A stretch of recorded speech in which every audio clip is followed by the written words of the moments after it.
So this is fantastic. I got 40 minutes. Guys, I got 40 minutes just to, I'm going to eviscerate myself. That's an SAT word for slice myself open, give you everything I have, right? And hopefully share some tips and some insights that other people aren't generally sharing. So, I don't know. I got this beautiful set of DW drums here. I don't know what's going to happen, but we'll have a little play. I'll play some tracks. We'll deconstruct some of the Jason Aldean songs. You guys know who this guy is? Jason Aldean, this guy I play with, a rocker with a cowboy hat. I think that we're coming through town later in the year. I don't know. Check jasonaldean.com. I'd love to see you guys at the show. And speaking of the show, here we go.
I started playing drums in 1977. And I was this little hyper, type A, restless individual. And my dad said, "Son, do you want to play a musical instrument?" I said, "No, Dad, I want to play the drums." But the first thing I did is, I'm a New England kid. My dad took me to the Milford Percussion and Guitar Workshop. And I got this little, you guys remember the Gladstone pads, the suction pads you would stick on the, none of this Prologic technology. It was like a gum rubber pad, you stick it on a snare drum. And then I worked my way up to a Blue Sparkle snare drum. And I had my teacher, Jack Berge, who is, I found out, is still alive, doing well, in Connecticut. He's had students go on to play big cruise ship shows, Broadway shows, playing in Vegas. So I totally have to reach out to this guy. I have to put that on my to-do list. But he was responsible for, okay, kid, this is all about, sit up straight. This is how you hold the sticks.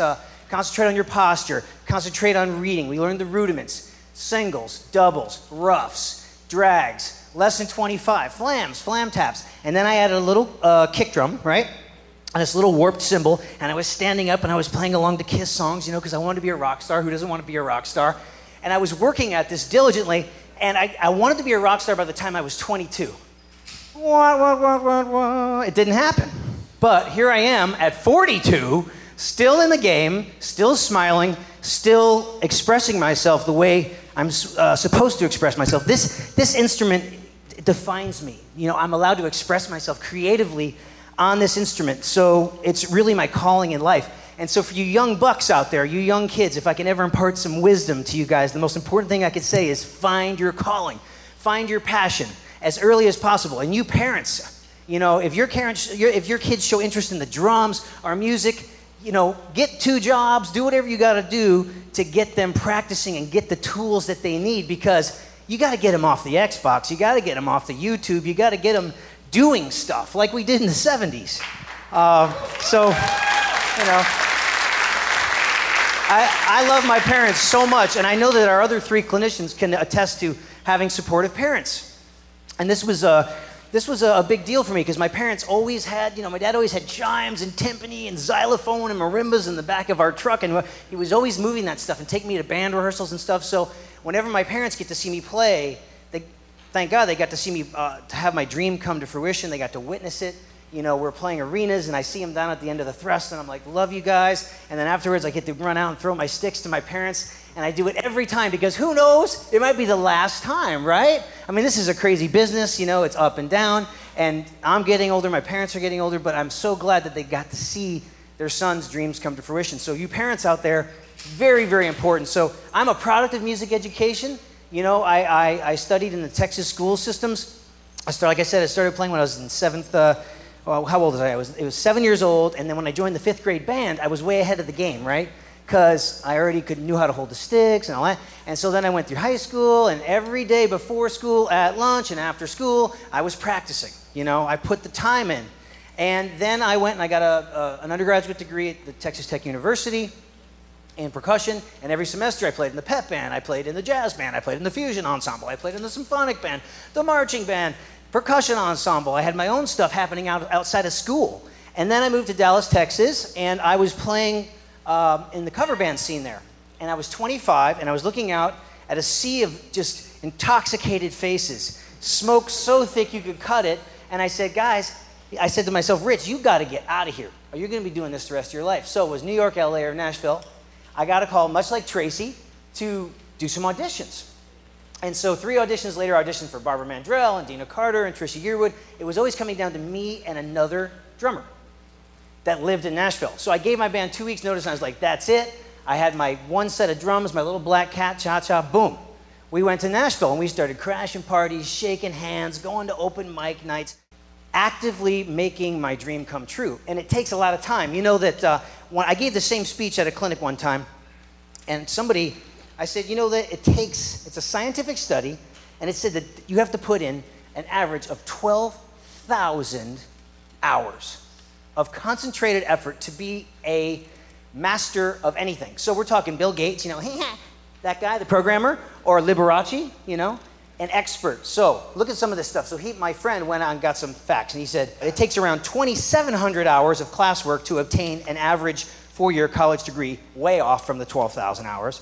And 12,000 hours, you could also drive from New York to LA 260 times. Have you ever made that trip? Once? Hey, this is what I've learned about drumming.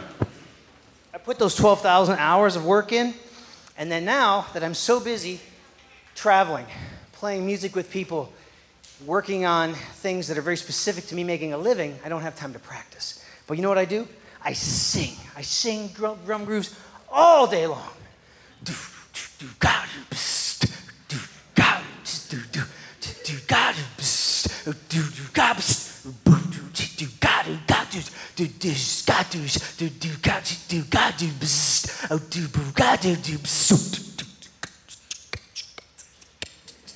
right? And so that's what I do. That's how I practice. And you see, there's good composers borrow, but great composers steal. So you young bucks, you gotta steal, you gotta steal, you gotta steal. And then thank God Tracy is here, because what you do is you throw it in this big pile and you make this big brew. And you're just like, I don't know what's in it. It's just, I got Gene Krupa in there, I got the Appice brothers in there, I got Dave Weckl in there, I got Tony Royster Jr., and I got Steve Bowman in there, I got Brett Bay. Boom, you put it all in there, and you're soaking up all these influences, and there's only one you. So you know what you're gonna sound like? You. You could try to sound like Dave Weckl for the rest of your life, and it's never gonna happen. You can get close, but why don't you just listen to all these people, put it in a big influences thing, transcribe, play along to the recordings, let it soak into your heart. When I was at North Texas State, once a month, I listened to a new drummer. I would buy everything I could find on that person, and I would write everything out. So if I was listening to Elvin Jones, I was listening to Tony Williams, Krupa,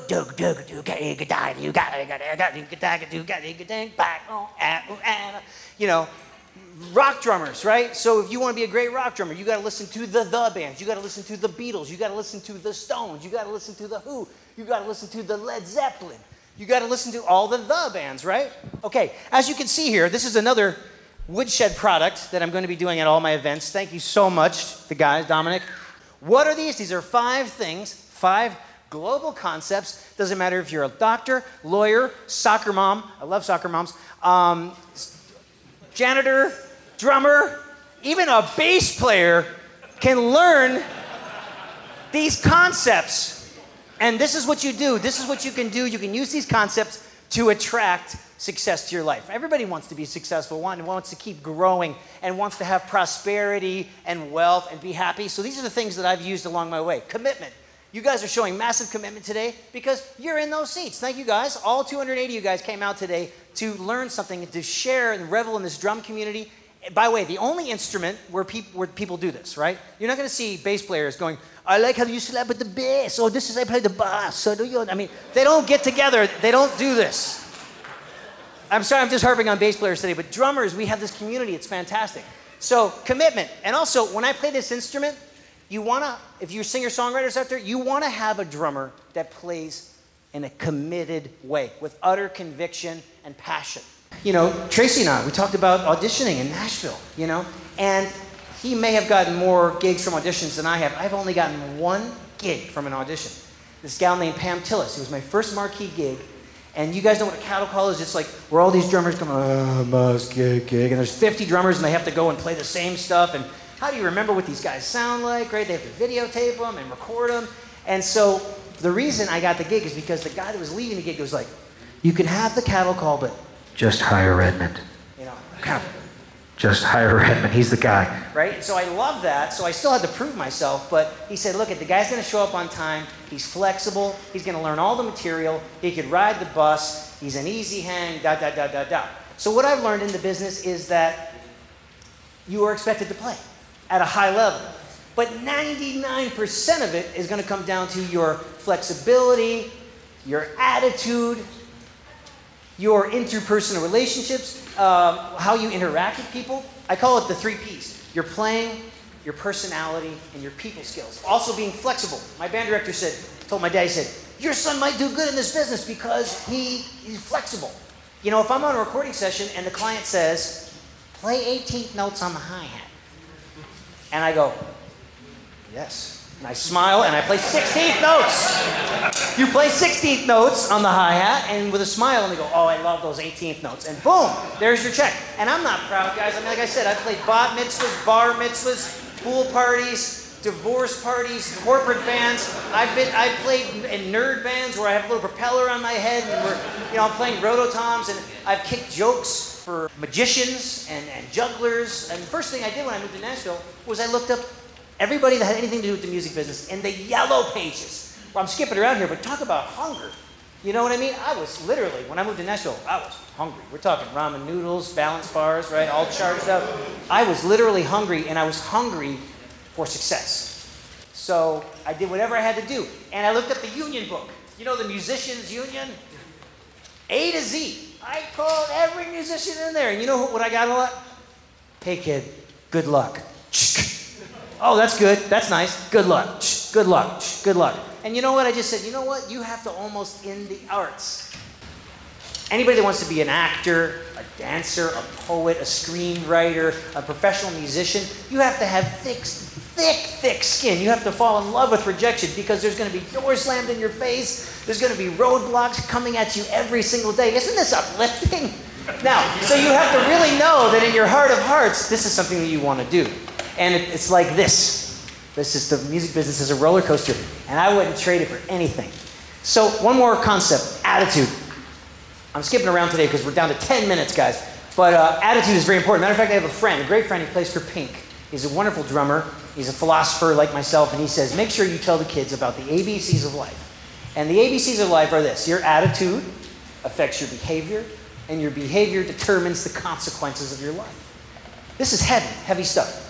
The way you think determines how you behave, and your behavior is going to determine how successful you're going to be. Are you going to be living in the Hollywood Hills, or are you going to be looking for banana peels in the trash down in Doheny?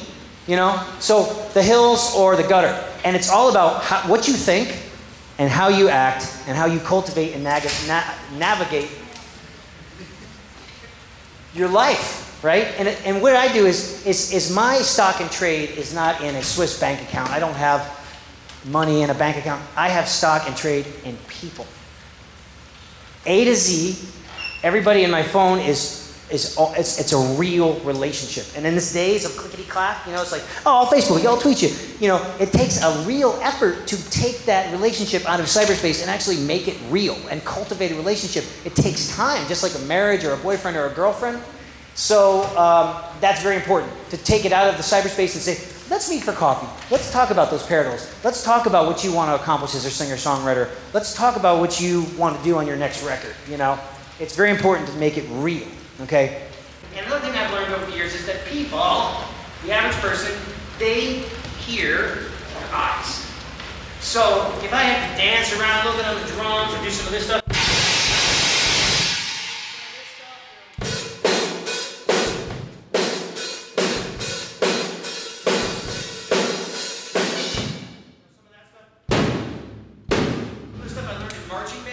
draw the listener in to make it more convincing performance, so be it, right? I do it shamelessly. Now, if I'm playing a wedding, you want the sunshine of my life? I'm probably not going to be doing that because the goal is to please the bride's mom and get a piece of cake.